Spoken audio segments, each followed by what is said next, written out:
Hello guys. तो आज का हमारा टॉपिक है गवर्नर, गवर्नर जनरल और वाइसराय, यानी कि इनसे जो भी हमारे इंपॉर्टेंट क्वेश्चंस होंगे गवर्नर जनरल से, उनका हम अध्ययन करेंगे। ठीक है गाइस, तो चलिए हम स्टार्ट करते हैं। हमारा पहला क्वेश्चन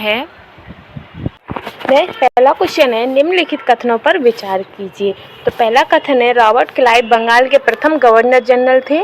और दूसरा है, विलियम बेंटिंक भारत के प्रथम गवर्नर जनरल थे। तो दूसरा तो सही है हमारा कि विलियम बेंटिंक भारत के प्रथम गवर्नर जनरल थे, लेकिन जो पहला है वो गलत है। तो इसका आंसर हो जाएगा केवल 2। क्या होगा इसका आंसर? केवल 2।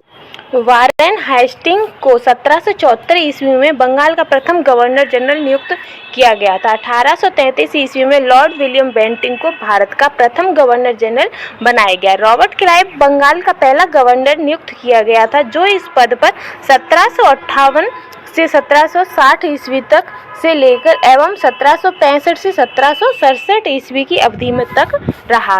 तो नेक्स्ट क्वेश्चन है, भारत के प्रथम गवर्नर जनरल कौन थे? तो इसमें से हमारा ऑप्शन में से एक भी नहीं मिल रहा है, क्योंकि भारत के प्रथम गवर्नर जनरल थे लॉर्ड विलियम बेंटिक। कौन? Lord William Bentinck. ठीक है गाइस, तो भारत के प्रथम गवर्नर जनरल कौन थे? Lord William Bentinck. ठीक है गाइस, नेक्स्ट, भारत का प्रथम गवर्नर जनरल कौन था? जो भारत का प्रथम गवर्नर जनरल कौन था? तो भारत का प्रथम गवर्नर जनरल था लॉर्ड विलियम बेंटिक। कौन था? Lord William Bentinck. ठीक है गाइस, कौन था? Lord William Bentinck. नेक्स्ट, निम्नलिखित घटनाओं पर विचार कीजिए। क्लाइव का पुनः भारत में आगमन, दूसरा इलाहाबाद की संधि, तीसरा है बक्सर का युद्ध, चौथा है वारेन हेस्टिंग का भारत का गवर्नर बनना। तो आगे बढ़,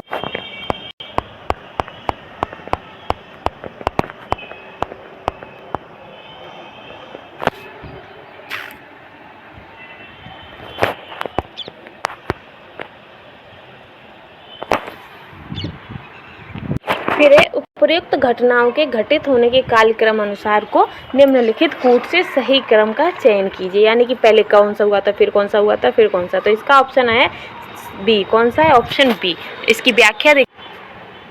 नेक्स्ट है बक्सर का युद्ध। तो बक्सर का युद्ध हुआ था 22 अक्टूबर 1764 में। कब हुआ था? 22 अक्टूबर 1764। तो सबसे पहले हो गया बक्सर का युद्ध। फिर हुआ क्लाइव का पुनः भारत में आगमन।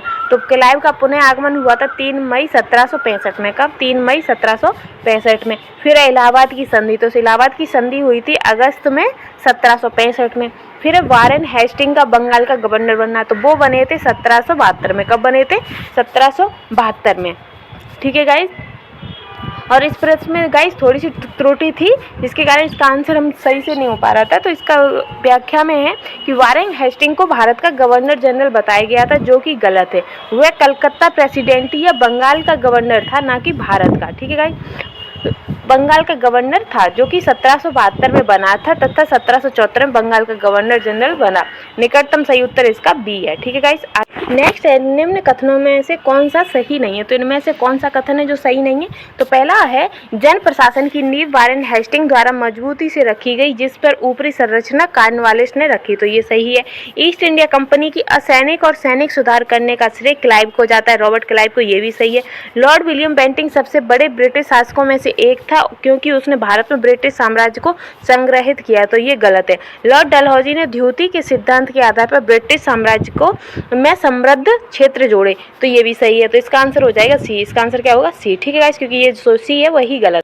भारत में ब्रिटिश साम्राज्य का संस्थापक कौन था? तो जो भारत है, भारत में ब्रिटिश साम्राज्य का संस्थापक कौन था? तो ब्रिटिश साम्राज्य का संस्थापक था लॉर्ड क्लाइव। कौन थे? Lord Clive. ठीक है गाइस, भारत में ब्रिटिश साम्राज्य का संस्थापक लॉर्ड क्लाइव को माना जाता है। 23 जून 1757 को हुई प्लासी की लड़ाई में विजेता अंग्रेजी सेना का नेतृत्व लॉर्ड क्लाइव था। इसी युद्ध के उपरांत बंगाल में ब्रिटिश साम्राज्य की नींव पड़ी थी। तो गाइस, प्लासी का युद्ध कब हुआ था? तो प्लासी का युद्ध हुआ था 23 जून 1757 में। ठीक है गाइस, नेक्स्ट क्वेश्चन है, अंग्रेजों के विरुद्ध बनारस विद्रोह का नेतृत्व किसने किया था? जो बनारस का विद्रोह हुआ था उसका नेतृत्व किसने किया था? तो उसका नेतृत्व किया था गाइस राजा चेत सिंह ने। किसने किया था? राजा चेत सिंह ने। ठीक है गाइस, नेक्स्ट क्वेश्चन, कलकत्ता में एशियाटिक सोसाइटी की स्थापना के समय बंगाल का गवर्नर जनरल कौन था? यानी कि जब कलकत्ता में एशियाटिक सोसाइटी की स्थापना हुई थी, तो उस टाइम पर जो बंगाल का गवर्नर जनरल था वो कौन था? तो वो था गाइस लॉर्ड वारेन हेस्टिंग। कौन था? Lord Warren Hasting. ठीक है गाइस। सुरक्षा प्रकोष्ठ की नीति संबंधित है। जो सुरक्षा प्रकोष्ठ की नीति है वो किससे संबंधित है? तो वो वारेन हेस्टिंग से संबंधित है। किससे? वारेन हेस्टिंग से सुरक्षा प्रकोष्ठ की नीति संबंधित है। ठीक है। सुरक्षा प्रकोष्ठ या घेरे की नीति से वारेन हेस्टिंग तथा वेलेजली संबंधित थे। वारेन हेस्टिंग ने मैसूर और मराठाओं के साथ युद्ध अन्य भारतीय रियासतों के साथ बराबरी की पदवी प्राप्त करने की भावना से किया था। इस समय कंपनी ने अपने राज्य के चारों ओर मध्य राज्य बनाने का प्रयत्न किया। उद्देश्य केवल अपने राज्य की रक्षा करना था, अथवा हम यह भी कह सकते हैं कि अपने पड़ोसी राज्यों की सीमाओं की रक्षा करो ताकि अपनी सीमाएं सुरक्षित रहें। उस समय भय मुक्त अफगानों और मराठाओं से था। इसलिए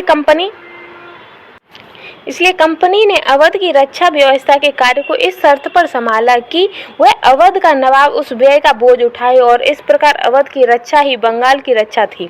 बेलेजली के आने से कंपनी के भारतीय रियासतों के साथ संबंधों में परिवर्तन आया। बेलेजली का उद्देश्य भारतीय रियासतों को अपनी रक्षार्थ कंपनी पर निर्भर करने पर बाध्य करना था। उसने भारतीय रियासतों को अंग्रेजी राजनीतिक शक्ति के और सैनिक रक्षा के घेरे में लेने का प्रयत्न किया। ठीक है गाइस। रिंग फेंस नीति का संबंध इनमें से किससे है? यानी कि जो रिंग फेंस नीति था उसे किसने लागू किया था? तो उसे गाइस लागू किया था वारेन हेस्टिंग ने। किसने? वारेन हेस्टिंग ने। इसे घेरे की नीति भी कहते हैं। ठीक है गाइस। नेक्स्ट है, निम्नलिखित में से किसने बंगाल में द्वैत शासन प्रणाली को समाप्त किया? जो द्वैत शासन प्रणाली थी उसे किसने समाप्त किया था? तो उसे समाप्त किया था वारेन हेस्टिंग ने। किसने? वारेन हेस्टिंग ने बंगाल में द्वैत शासन प्रणाली को समाप्त कर। वारेन हेस्टिंग के कार्यकाल में 1772 ईस्वी में कोर्ट ऑफ डायरेक्टर्स ने दोहरी शासन प्रणाली को समाप्त करने का निर्णय लिया था। तो किसने निर्णय लिया था? तो वो लिया था कोर्ट ऑफ डायरेक्टर्स ने। ठीक है।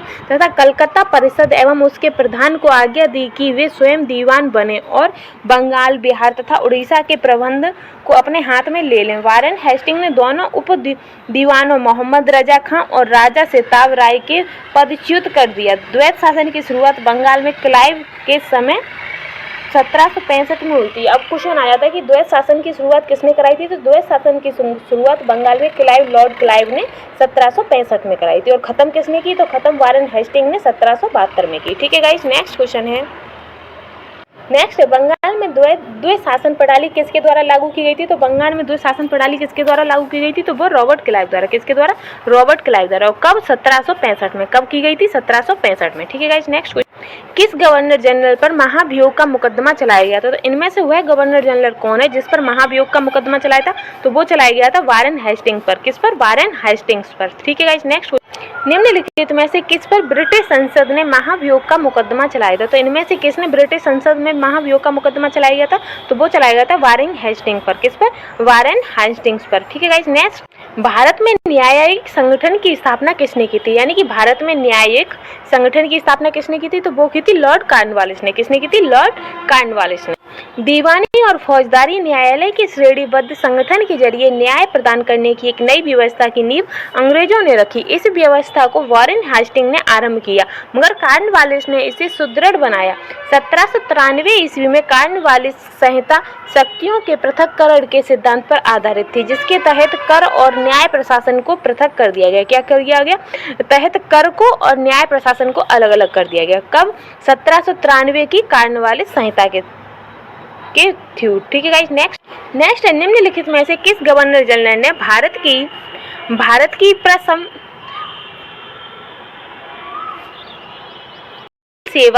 सिविल सेवा coordinated civil service of India का सृजन किया, जो कालांतर में भारतीय सिविल सेवा के नाम से जानी जाती है। कौन सी सेवा? Coordinated civil service of India. ठीक है गाइस। तो ये किसने शुरू की थी? तो ये शुरू की थी कॉर्नवालिस ने। किसने? कॉर्नवालिस ने। ठीक है। भारतीय लोक सेवा का प्रवर्तन किया था। तो भारतीय लोक सेवा का प्रवर्तन किसने किया था? तो वो किया था कॉर्नवालिस के शासनकाल में। किसके शासनकाल में? कॉर्नवालिस के शासनकाल में। ठीक है गाइस। 18वीं शताब्दी के उत्तरार्ध में किसे प्राय कंपनी बहादुर की शानो शौकत का स्थायी प्रतिनिधि कहा जाता था? जो कंपनी बहादुर की शानो शौकत का स्थायी प्रतिनिधि कहा जाता था किसे? तो दरोगा को। किसको? दरोगा को। ठीक है। लॉर्ड कॉर्नवालिस की कब्र कहाँ स्थित है? जो लॉर्ड कॉर्नवालिस है उनकी कब्र कहाँ पर है? तो उनकी कब्र है गाजीपुर में। कहाँ पर? गाजीपुर में। लॉर्ड बेलेजली द्वारा लागू की गई सहायक संधि व्यवस्था के बारे में निम्नलिखित में से कौन सा कथन लागू नहीं होता है? तो इनमें से कौन सा कथन है जो लागू नहीं होता? तो वो है कंपनी के लिए एक नियत आय का प्रबंध करना। क्या करना? कंपनी के लिए एक नियत आय का प्रबंध करना। ठीक। लॉर्ड बेलेजली की सहायक संधि को स्वीकार करने वाला पहला मराठा सरदार था। तो लॉर्ड बेलेजली की सहायक संधि को स्वीकार करने वाला पहला मराठा सरदार कौन था? तो वो था पेशवा बाजीराव द्वितीय। कौन थे? पेशवा बाजीराव द्वितीय। ठीक। की संधि थी उस पर हस्ताक्षर किसके मध्य हुए थे? तो वो हुए थे अंग्रेज व बाजीराव द्वितीय के मध्य। किसके मध्य? अंग्रेज व बाजीराव द्वितीय के मध्य। सहायक संधि को स्वीकार करने वाला पहला शासक कौन था? तो सहायक संधि को स्वीकार करने वाला पहला शासक था अवध का नवाब। कौन था? अवध का नवाब। ठीक है। नेक्स्ट है सहायक संधि को किसके काल में क्रियान्वित किया गया था? तो सहायक संधि को किसके काल में क्रियान्वित किया गया था? तो वो किया गया था लॉर्ड बेलेजली के काल में। किसके काल में? लॉर्ड बेलेजली के काल में। ठीक है। सहायक संधि व्यवस्था को स्वीकार करने वाले प्रथम भारतीय देशी शासक कौन थे? यानी कि जो सहायक संधि की व्यवस्था थी उसको स्वीकार करने वाले प्रथम भारतीय देशी शासक कौन थे? तो वो थे हैदराबाद के निजाम। कौन थे? हैदराबाद के निजाम। ठीक। नेक्स्ट निम्नलिखित पर विचार कीजिए जिन्होंने लॉर्ड बेलेजली के साथ सहायक संधि की थी और उनके द्वारा किए गए संधियों का सही कालक्रम नीचे दिए गए कूट से पता कीजिए। तो पहले हुई थी हैदराबाद की संधि, सही है, फिर मैसूर की, फिर अवध की, फिर सिंधिया की। तो इसका आंसर हो जाएगा पहला, दूसरा, तीसरा, चौथा, क्योंकि ये नंबर वाइज ही लिखी है, इसी हिसाब से हुई थी। तो इसका आंसर क्या है? पहला, दूसरा, तीसरा, चौथा। भारतीय राज्यों पर अंग्रेजी प्रभुत्व स्थापित करने के लिए किसने प्रशासन में सहायक संधि प्रणाली का सूत्रपात किया था? तो भारतीय राज्यों पर अंग्रेजी प्रभुत्व स्थापित करने के लिए किस प्रशासन ने सहायक संधि प्रणाली पर सूत्रपात किया था? तो वो किया था लॉर्ड बेलेजली ने। किसने? लॉर्ड बेलेजली ने। ईस्ट इंडिया कंपनी का राजपूत राज्यों से सहायक संधि करने का मुख्य उद्देश्य क्या था? यानी कि जो ईस्ट इंडिया कंपनी थी उसका राजपूत राज्यों से सहायक संधि करने का मुख्य उद्देश्य क्या था? तो वो मुख्य उद्देश्य था अंग्रेजों की प्रभुसत्ता स्थापित करना। क्या? अंग्रेजों की प्रभुसत्ता स्थापित करना। ठीक है गाइस। निम्नलिखित युग्मों में से कौन सा सही सुमेलित नहीं है? इनमें से कौन सा है जो सही सुमेलित नहीं है? तो बक्सर का युद्ध 1764 में हुआ था, सही है। सहायक संधि 1863 में, ये गलत है। तो इसका आंसर कौन सा है? यही हो जाएगा इसका आंसर। ठीक। भारत में ईस्ट इंडिया कंपनी का एकाधिकार 1833 में, ये सही है। ब्रिटिश नागरिकों एवं कंपनियों के लिए भारत में व्यापार खोला गया 1813 में, ये भी सही है। तो इसका आंसर क्या है? बी। ठीक है गाइस।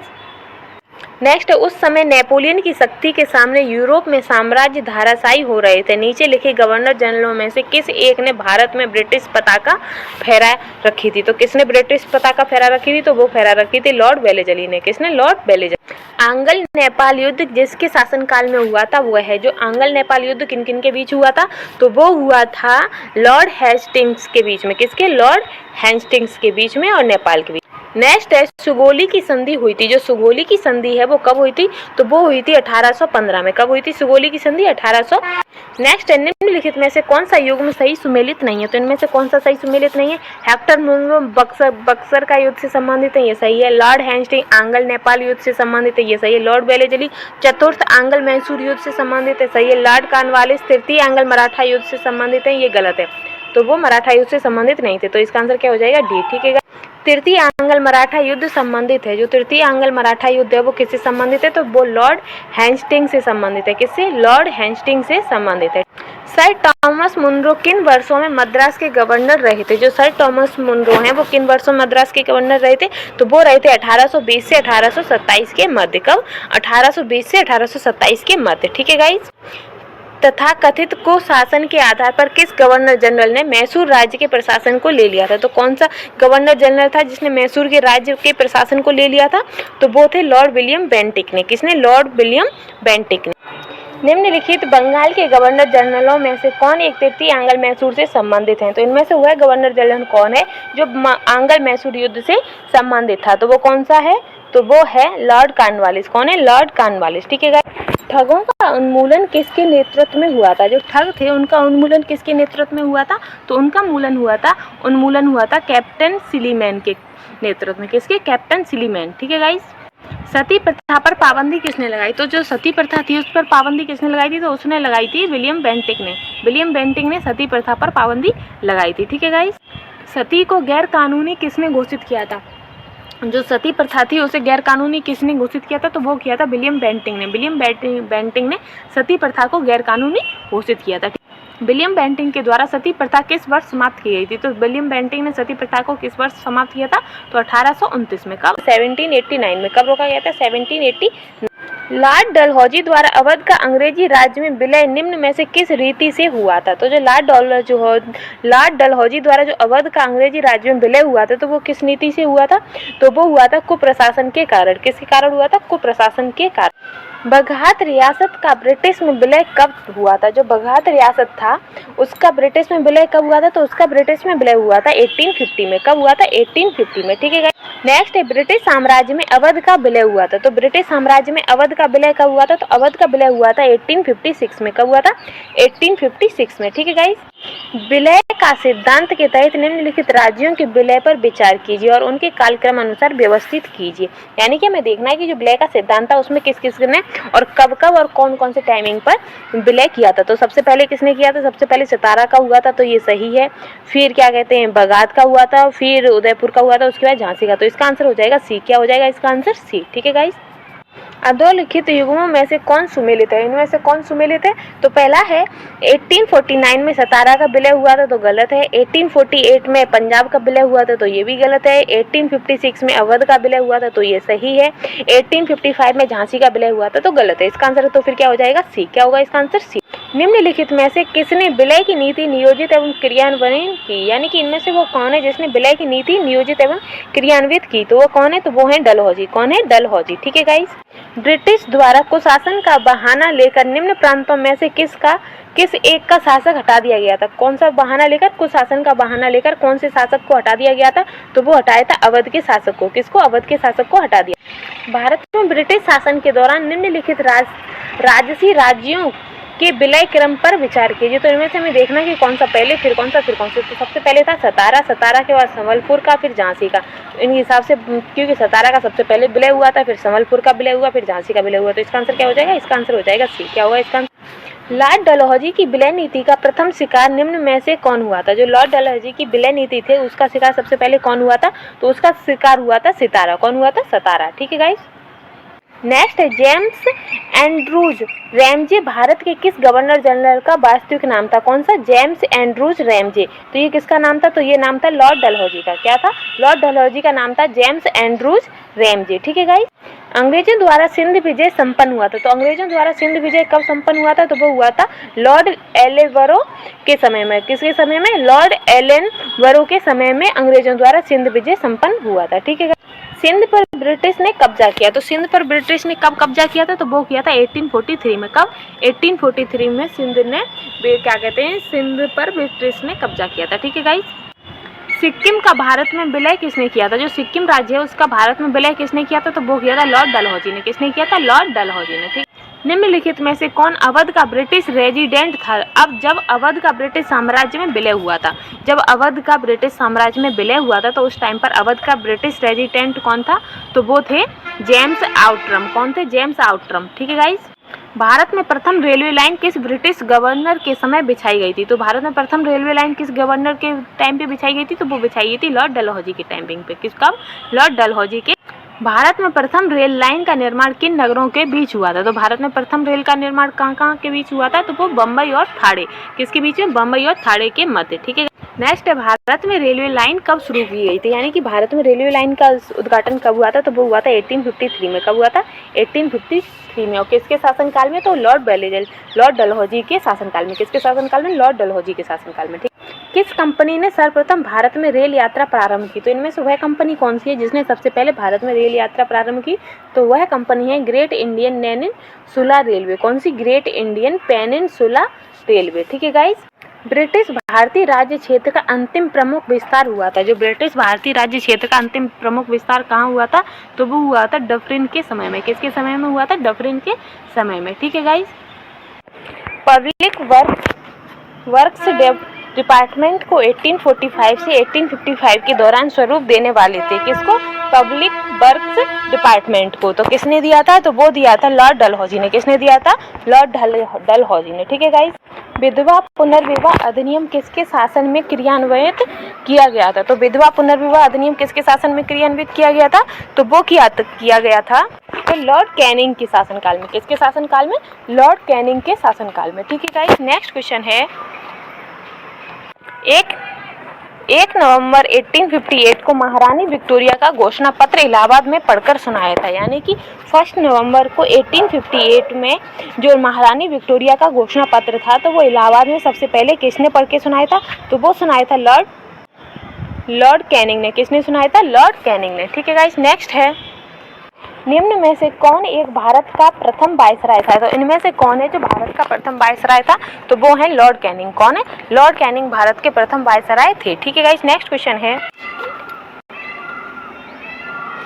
1 नवंबर 1858 को महारानी विक्टोरिया का घोषणा पत्र पढ़कर सुनाया गया था लॉर्ड कैनिंग के शासनकाल में। वो भी कहाँ पर? तो वो पढ़कर सुनाया गया था इलाहाबाद में। कहाँ पर? इलाहाबाद में। ठीक है गाइस, अपने पुत्र के स्थान पर दूसरे उत्तराधिकारी को गोद लेने के अधिकार को पुनः स्थापित किया गया था। तो किसके घोषणा पत्र पर ये स्थापित किया गया था? तो वो स्थापित किया गया था 1858 की साम्राज्ञी की घोषणा ने। किसकी घोषणा ने? 1858 की साम्राज्ञी घोषणा ने यह अधिकार दे दिया था कि वो अपने पुत्र के स्थान पर किसी दूसरे उत्तराधिकार को भी गोद ले सकते हैं। ठीक है गाइस, नेक्स्ट क्वेश्चन है, महारानी विक्टोरिया को भारत की साम्राज्ञी नियुक्त किया गया था। जो महारानी विक्टोरिया हैं उनको भारत की साम्राज्ञी नियुक्त किया गया था। कब? तो 1877 में। कब नियुक्त किया गया था? এটা लॉर्ड एलन ब्रो ने। किसने? लॉर्ड एलन ब्रो ने। नेक्स्ट, निम्न युग्मों में से कौन सा एक सही सुमेलित है? तो इन्हें चेक करना है।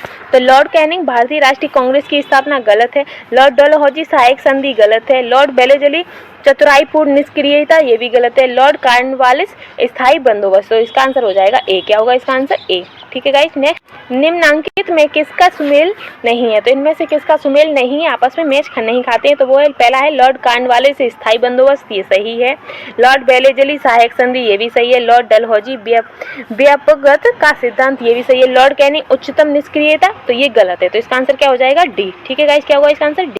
स्थायी बंदोबस्त किसके शासनकाल में प्रारंभ किया गया था? जो स्थायी बंदोबस्त है वो किसके शासनकाल में प्रारंभ किया गया था? तो वो किया गया था लॉर्ड कॉर्नवालिस के शासनकाल में। किसके शासनकाल में? लॉर्ड कॉर्नवालिस के शासनकाल में। निम्नांकित में से सही सुमेलित नहीं है। तो इनमें से वह कौन सा कथन है जो सुमेलित नहीं है? तो पहला है लॉर्ड कॉर्नवालिस स्थायी बंदोबस्त, ये सही है। लॉर्ड बेलेजली सहायक संधि, लॉर्ड बेलेजली सहायक संधि प्रणाली, ये सही है।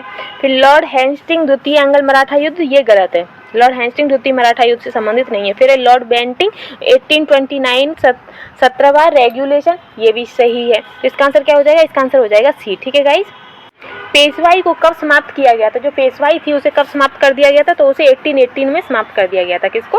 पेशवाई को। ठीक है गाइस, निम्नलिखित में से किसने राजपूताना की देशी रियासतों के साथ वर्ष 1817 से 1880 की अधीनस्थ संधि को बातचीत की थी? तो किसने बातचीत की थी? तो वो की थी चार्ल्स मैटकॉफ ने। किसने की थी? चार्ल्स मैटकॉफ ने। ठीक है गाइस, नेक्स्ट, निम्न में से कौन सुमेलित नहीं है? तो पहला है लॉर्ड कॉर्नवालिस स्थायी बंदोबस्त से संबंधित है, सही है। लॉर्ड बेलेजली सहायक संधि प्रणाली से संबंधित है, सही है।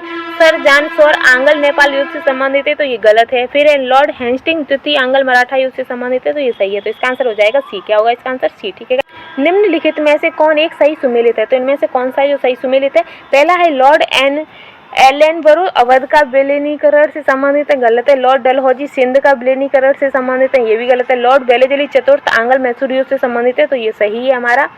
और फिर है सर जॉन शॉर तृतीय आंग्ल मराठा युद्ध से, तो ये गलत है। तो इसका आंसर क्या हो जाएगा? इसका आंसर हो जाएगा सी। ठीक, निम्नलिखित में से कौन सा युग्म सही सुमेलित नहीं है? तो इनमें से कौन सा युग्म है जो सही सुमेलित नहीं है? तो पहला है लॉर्ड डलहौजी अवध का विलीनीकरण से संबंधित है, तो सही है। लॉर्ड डफरिन भारत राष्ट्रीय कांग्रेस की स्थापना से संबंधित है, तो ये भी सही है। Lord William Bentinck charter act 1833 का पारित हुआ था, तो ये भी सही है। लॉर्ड लिटन प्रथम आंग्ल अफगान युद्ध का आरंभ हुआ था, तो ये गलत है। तो इसका आंसर क्या हो जाएगा? डी। क्या हो जाएगा इसका आंसर? डी। ठीक है, निम्न में से कौन चतुराईपूर्ण निष्क्रियता की नीति के साथ जुड़ा है? तो इनमें से कौन है जो चतुराईपूर्ण निष्क्रियता से संबंधित है? तो वो है लॉर्ड लॉरेंस। कौन है? लॉर्ड लॉरेंस चतुराईपूर्ण निष्क्रियता की नीति से संबंधित है। ठीक है, भारत में अंग्रेजों के समय प्रथम जनगणना हुई थी, तो किसके कार्यकाल में हुई थी? तो वो हुई थी लॉर्ड मेयो के कार्यकाल में। तो भारत में प्रथम जनगणना किसके कार्यकाल में हुई थी? तो वो हुई थी लॉर्ड मेयो के कार्यकाल में। ठीक है, वह कौन व्यक्ति था जिसने भारत में पहली बार जनसंख्या की जनगणना करवाई थी? क्या करवाई थी? जनसंख्या की जनगणना करवाई थी, तो वो थे लॉर्ड मेयो। कौन थे? Lord Mayo. ठीक है गाइस। किस वायसराय की हत्या अंडमान निकोबार द्वीप समूह में एक दंडित अपराधी द्वारा की गई थी? किसमें की गई थी? जब वे भ्रमण पर गए थे तो एक दंडित अपराधी द्वारा की गई थी, तो किसने की थी? तो वो की थी लॉर्ड मेयो की। किसकी की थी? लॉर्ड मेयो की। ठीक है गाइस। नेक्स्ट, किस वायसराय की हत्या उसके कार्यकाल में की गई थी? तो किसकी हत्या की गई थी? तो वो की गई थी लॉर्ड मेयो की। और कहाँ पर? अंडमान निकोबार के द्वीप समूह पर। ठीक है गाइस। अफगानिस्तान के प्रति एक जोश भरी उग्र नीति का अनुसरण करने वाला गवर्नर जनरल था। कौन था वो गवर्नर जनरल जिसने अफगानिस्तान के प्रति एक जोश भरी उग्र नीति का अनुसरण किया था? तो वो थे लॉर्ड लिटिन। कौन थे? Lord Latin. ठीक है। अफगानिस्तान के प्रति आक्रामक नीति किस वायसराय ने अपनाई थी? तो किसने अपनाई थी? तो वो अपनाई थी लॉर्ड लिटन ने। किसने? लॉर्ड लिटन ने अफगानिस्तान के प्रति आक्रामक नीति अपनाई थी। ठीक है।